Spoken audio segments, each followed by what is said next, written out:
Local 4 News starts now with a breaking news alert.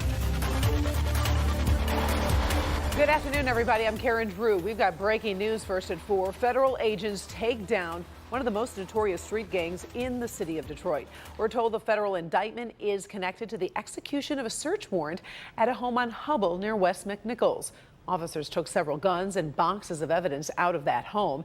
Devin Skillion in the newsroom. And Devin, I understand the feds just wrapped up a news conference on this. Right, Karen. The 39-count indictment accuses members of the almighty Vice Lord Nation of a racketeering conspiracy that dates back to 2012. It's a group, a branch of a national gang, actually. It was founded in Chicago going all the way back to the 1960s.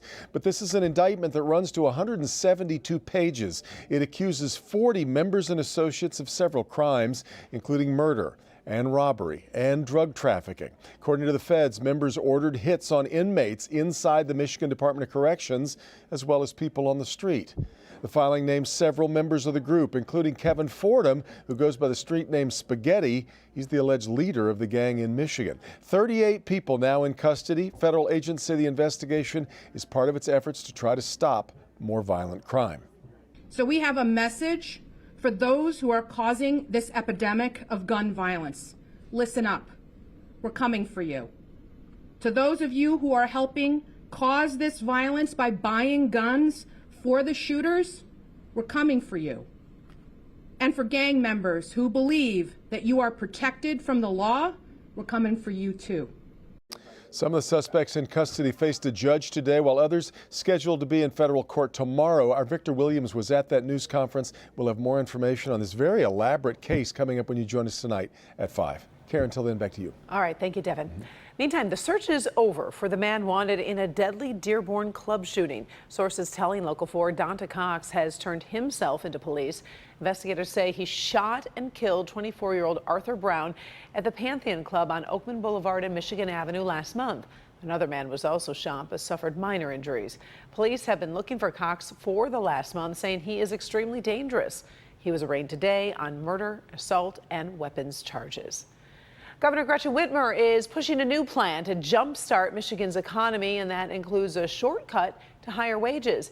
The governor says the state is now looking at a $3.5 billion surplus, thanks to a funding from the American Rescue Plan. She is hoping to use $300 million in grants to encourage employers to pay workers at least $15 an hour. She's targeting $300 million to uplift small businesses. And her budget includes $370 million to expand access to no-cost or low-cost child care. But the governor admits she can't do it alone. So I look forward to engaging with the legislature and local communities and Michiganders across our state as we continue thinking through the best ways to use federal funds and our state surplus to turbocharge our economic recovery. The governor says there are still billions of federal dollars that have still not been appropriated by the state legislature. New at 5, we're going to dig into how much money is on hold and where things go from here, including new reaction from Republicans. Well, we're seeing some sunshine in downtown Detroit. Looks like the rain has moved on, and Ben Bailey is standing by with the first forecast. What does our evening look like, Ben? Perfect, Karen. This is sort of the nicer day between yesterday's dreary, cool conditions and the heat that's really going to start building as we get into tomorrow. Very pleasant mid-70s out there, just a little bit of a breeze, no humidity. Gorgeous night to have dinner out on the patio and enjoy some of those leftovers maybe from Memorial Day weekend. As far as temperatures go for the next 6 to 8 hours, we are going to be on the mild side of things, 65 there by midnight. We are expecting dry conditions until overnight. We'll talk those rain chances in a minute, but look at this weekend, 88 Saturday, 90 on Sunday. That's going to be the first time we hit that mark this year, but that is not the extent of the heat. We'll see how long it lasts in just a few minutes. Karen? All right, we'll check back with you. Thanks, Ben. The push to get people vaccinated against the coronavirus is going international in a really big way. That is part of today's COVID update. First, the state of Michigan is reporting 510 new cases of the virus today. That is up from yesterday. The 7-day positivity rate, though, remains below 4%. The state has also recorded 57 additional deaths, including a review of vital records. On the vaccine effort, the United States will donate 75% of its unused COVID-19 vaccines to the unbacked COVAX sharing program. Now, our neighbors to the north, Canada is one of the countries signing on to secure 6 million doses. Now, of course, Detroit sits right on the Canadian border, and we have plenty of people who commute for work or have family on the other side. Big plans are being proposed to get more Canadians fully vaccinated, and we can move toward finally reopening the border. Paula Tutman joins us from downtown Detroit with more on this. Hi, Paula. Hey, Karen. Yeah, the big headline for today is what happened in Windsor last night when the tunnel board actually met and agreed to close the border, not the border, but the tunnel as often as needed if it can be a conduit to help get Canadians vaccinated. So imagine Canadians on one side of the border and their arms on the other actually getting shots. Just part of the logistics to open up these shared borders so that we can reunite both countries.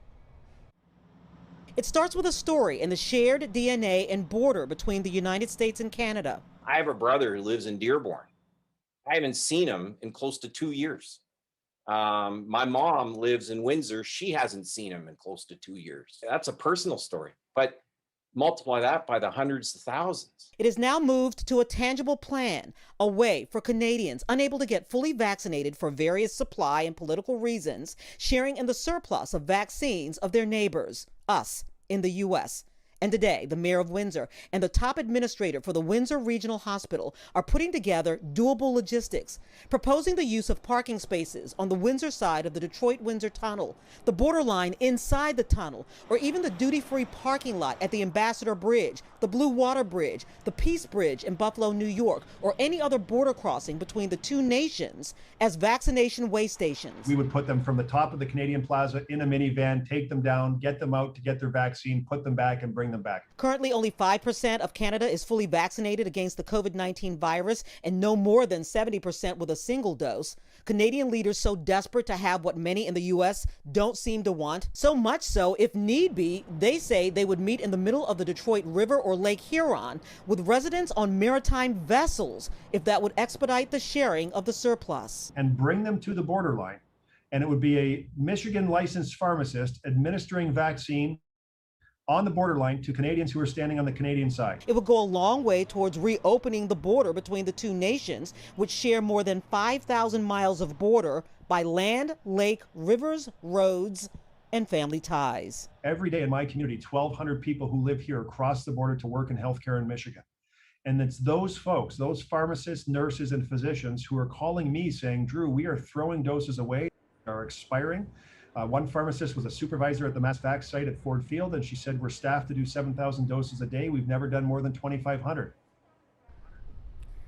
Yeah, okay, so if the devil is in the details, the angel will be in cooperation between municipalities, states, and of course the federal government. Windsor says they've been talking to Senator Debbie Stabenow's office.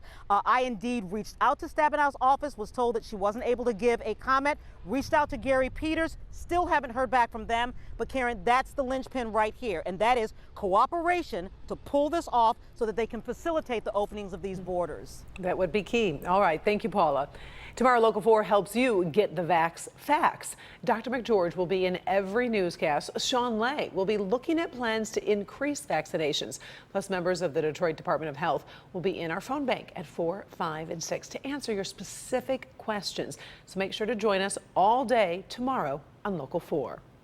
Still ahead, take a look. This cicada doesn't look tasty, but the FDA just released a warning about why eating the insects can be hazardous to some people's health. Also, a dangerous joyride for 2 little girls. You won't believe the driver's age, how far they got, and we'll talk about why they did it. Up first, this video raising disturbing questions this afternoon about how some police officers treat the mentally ill. An attorney claims there's a crisis in this town. The rest of the story next.